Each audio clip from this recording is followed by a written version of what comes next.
Welcome to Coruzant Technologies, home of the Digital Executive Podcast. Welcome to the Digital Executive. Today's guest is Amit Patel. Amit Patel is a Senior Vice President at Consulting Solutions, one of the nation's fastest growing IT workforce and consulting services firms, where he helps businesses navigate their most complex technology challenges. With a deep background in IT advisory and talent strategy, Amit has also held leadership roles at Accenture, AIM Consulting, and Strive Consulting. Beyond work, Amit is passionate about mentoring the next generation of innovators. As an active member of the Thai Young Entrepreneurs Dallas chapter, he helps high schoolers develop their entrepreneurial skills and their mindsets. In today's discussion, we'll be tapping into Amit's extensive knowledge of cybersecurity, one of the most pressing issues facing businesses today. He'll break down the top cyber threats companies should be aware of, and more importantly, what they need to do now to stay ahead of evolving risks. Well, good afternoon, Amit. Welcome to the show. Thank you, Brian, for having me on your show. I'm, again, a big fan of your podcast, so looking forward to the conversation today. Awesome. Thank you so much, brother. I appreciate it. Hailing out of Dallas, Texas. I'm in Kansas City. We're same time zone, but just a few hours drive away, right? So let's just jump right into your first question, Amit. Can you share your journey to becoming the Senior Vice President at Consulting Solutions, and what makes you passionate about helping customers with cybersecurity, particularly concerning e-commerce platforms?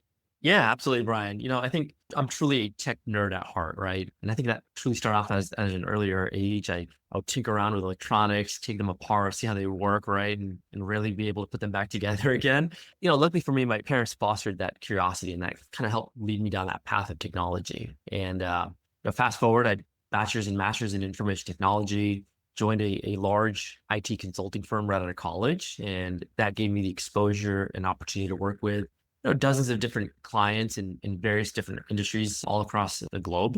I got to travel a lot, up and down the eastern seaboard of the US, mostly living in a hotel in a suitcase for many, many years. At the time I was single, and so that was great. I got to see, lots of different people, cultures, all that good stuff. And then fast forward, my girlfriend, now my wife, we're getting a little bit more serious. So wanted to settle down a little bit, joined smaller boutique firms, consulting firms where I didn't have to travel as much. The last about 13 years, I've been in Dallas, Texas. I left consulting for a little bit, launched a couple of tech startups of my own for a little bit. And then about 5 years ago, I had an opportunity to work with my mentor, which led me to my current organization where I lead our consulting practice nationwide for our company. And, in all honesty, Brian, I just love to help identify and solve problems for our clients, right? And that's what really gets me up. And as far as cybersecurity goes, right, it's a huge, huge problem these days, right? As you can see in all the news outlets, it's a constant game of cat and mouse, right? And I love being on the front lines of helping a lot of our clients and businesses just remain safe. And I think there's a couple of aspects to this, right? It's when you look at the financial side, right, a single data breach can wipe a business out overnight. And I mean, we're talking about millions in fines and lawsuits and lost customers. So helping businesses stay ahead of these cyber threats, it's not just a job for me. It's about saving them from a massive financial disaster. And, and when you speak about customers, right, everything in, e-commerce is related to trust, and brands build these loyalties. It takes years and years to build a lot of customer loyalty. And with one breach, that customer, that trust is kind of gone. And so, my job is to make sure that never happens. And so I love helping businesses kind of lock down their security, which ultimately just helps protect their reputation and relationships that they build with their customers. And so I think that is really just this meaningful. And when you're talking about growth as an overall, especially from an e-commerce business perspective, the bigger these organizations get, the more vulnerable they become. And so helping them scale safely, whether it's securing global transactions and you're creating third-party tools, whatever that looks like, I want to help businesses make sure that they're set up the right way. And, frankly speaking, I think at the end of the day, it's just about making the world a little bit safer. E-commerce obviously is a massive part of the global economy as a whole. And that, I think, is a prime target for cyber criminals across the board. And so that's what helps me get out of bed every morning. I love what I do. To me, it's not just about firewalls and encryptions, right? It's about protecting people, businesses, and that overall trust that makes e-commerce work as a whole. Thank you so much, Amit. I appreciate that. Love the story. Growing up, obviously, the curiosity has taken you a lot of places, and technology has treated you very well. with your consulting and all the things that you've done. But what really resonates with me is helping others fills your cup. It's your purpose. And especially in this, I think it certainly applies in protecting them in this cyber world where we have to be ever vigilant. So I appreciate you sharing that. Amit, in your recent article, you highlighted the top cybersecurity threats facing e-commerce businesses. Could you elaborate on these threats and the strategies you recommend mitigating them? Yeah, Brian, absolutely. And what I'll do is I'll kind of walk through some of the big ones. There's dozens out there, right? But I think, when you look at cyber threats in e-commerce, right, it's evolving fast and, businesses need to stay ahead of them. And, one of the biggest ones, in my opinion, is data breaches, right? Because this is, an e-commerce business's worst nightmare. Hackers will target online retail stores to steal sensitive customer data, right? Credit card details, addresses, login credentials, right? You name it. And they typically do this by exploiting weak payment systems or unsecured databases of some sort. And the best way to mitigate those, or at least that, is encrypting all your sensitive data, right? This ensures that even if somebody does intercept that data, it's kind of useless to them. Performing regular security audits, businesses, especially large online footprints, they need to constantly test for vulnerabilities because hackers will do that, right? And so you want to beat them to the punch a little bit. And lastly, I think for that specific issue, even adopting things like tokenization, where these tokens replace sensitive data like credit card details. So you're not actually storing the credit card details, but you're storing that data or that token. And so even if that data was stolen, a token is useless because you're never really storing that customer information. So I think those are a couple of ways to help with data breaches. Now, I think some of the things that we hear all the time in news outlets, especially, are these ransomware attacks, right? And these attacks can get brutal, where hackers encrypt entire systems and they demand basically a ransom to unlock it. And for e-commerce stores, right, a downtime means lost sales, lost customers, and it can be a total nightmare for them.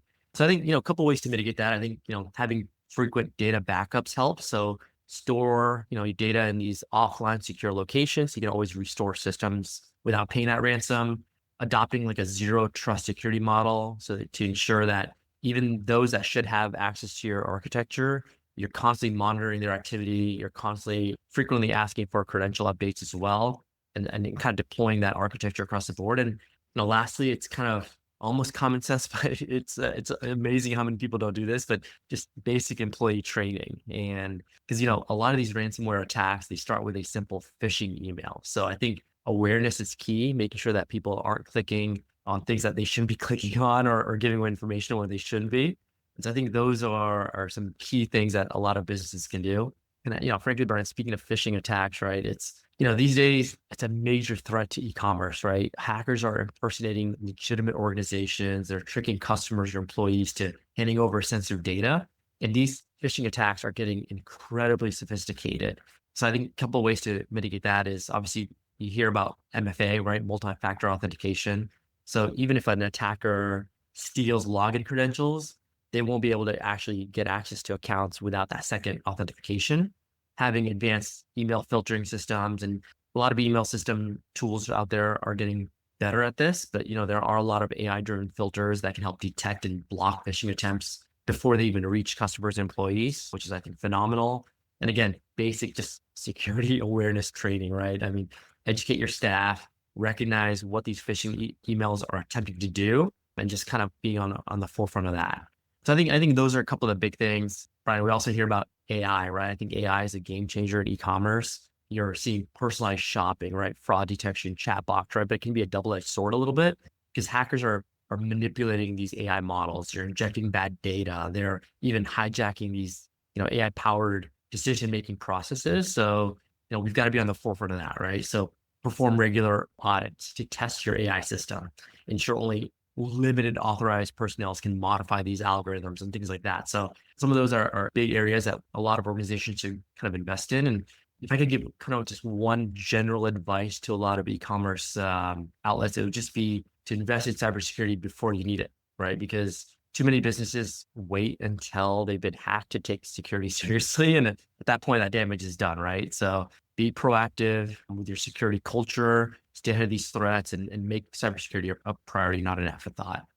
Thank you. I really appreciate that. I think that's so important. You highlighted some great things. Obviously, cybersecurity is just so paramount now with these cyber threats evolving so quickly. The data breaches you covered, especially in the financial sector and e-commerce businesses, that they're targeted quite a bit. And of course, malware is prevalent. But you kind of took that multi-layer security approach. You said firewalls, endpoint protection, and multi-factor authentication, being ever vigilant, adopting a zero trust architecture, and then of course, security awareness. You need to make sure that everybody is well trained, well aware of some of those threats. So you covered quite a lot there, and I appreciate that. Amit, I'm going to switch to your third question here. As a proactive member and leader in Thai young entrepreneurs for the past 6 years, how do you approach mentoring young entrepreneurs, and what key qualities do you believe are essential for their success? Yeah, Brian, by the way, great question. I think I love mentoring young entrepreneurs, right? It's something that I'm just passionate about because I've been in their shoes. And I've had some phenomenal mentors in my lifetime. And so I've seen what positive mentorship can do for individuals. And so when I speak to young audience, and my approach is pretty simple, right? I always try to just listen first and then advise second, right? Because every founder, every young entrepreneur, they have their own vision, their own struggles. And if you don't take the time to really just understand where they're coming from, it's tough to really help them out, right? Because no two people are the same, no two businesses are the same, and no two struggles are the same. And so, but one of the biggest things that I emphasize is resilience. Startups, as you know, they rarely ever go as planned. There's always setbacks, failures, tough decisions that we need to make. And the entrepreneurs who succeed aren't necessarily the ones with the best ideas, but they're the ones that push through those tough moments. And that ties right into adaptability. Markets change, customer needs shift all the time, and there's always these unexpected challenges that pop up. And so the ones that can pivot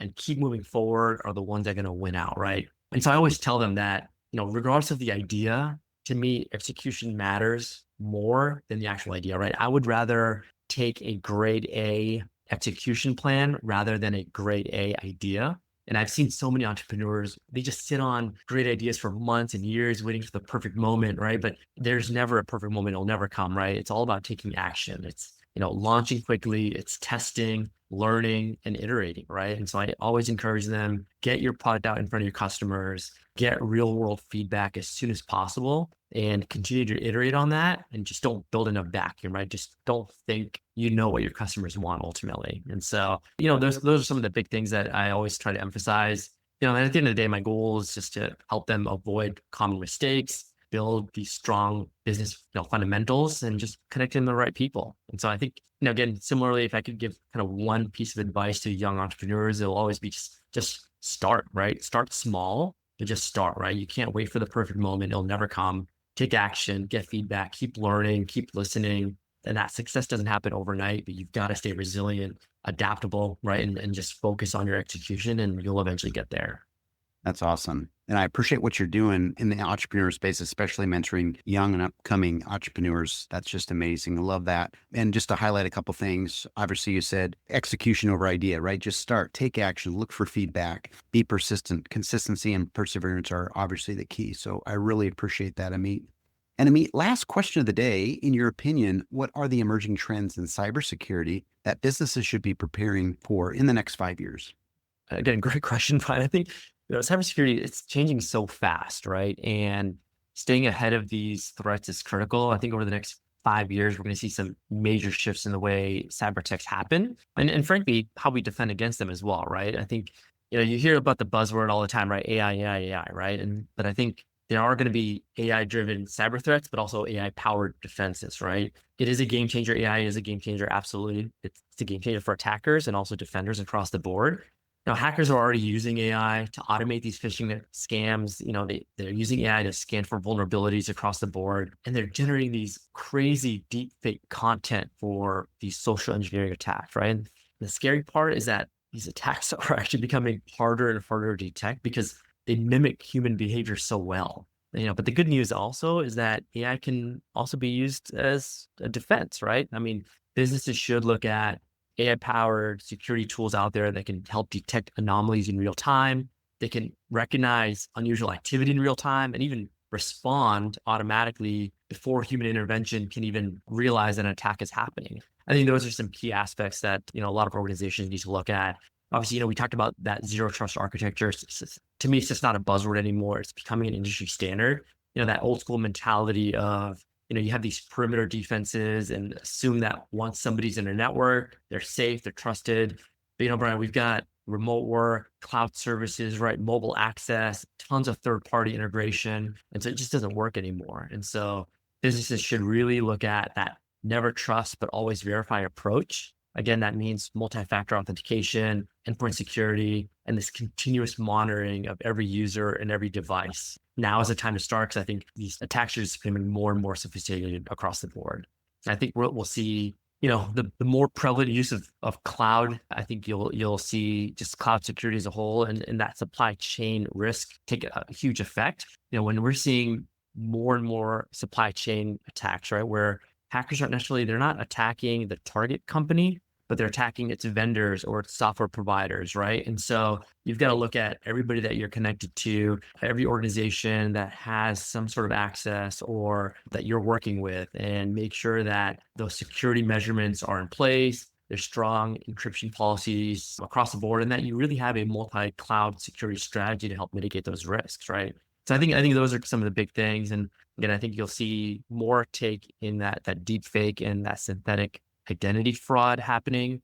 That to me is probably one of the most terrifying, right? Because these AI generated deep fakes, they're getting so realistic, right? And cyber criminals are using them for identity fraud, impersonating executives, right? Or tricking employees into transferring funds, things like that. I've even seen cases where hackers will clone a CEO's voice to authorize fraudulent transactions. And that's how sophisticated these attacks are happening. And they're not just happening at the large organizations, right? They're happening on the mid-sized and small businesses as well. So I think across the board, when you take a look at all of these as they're getting more and more prevalent.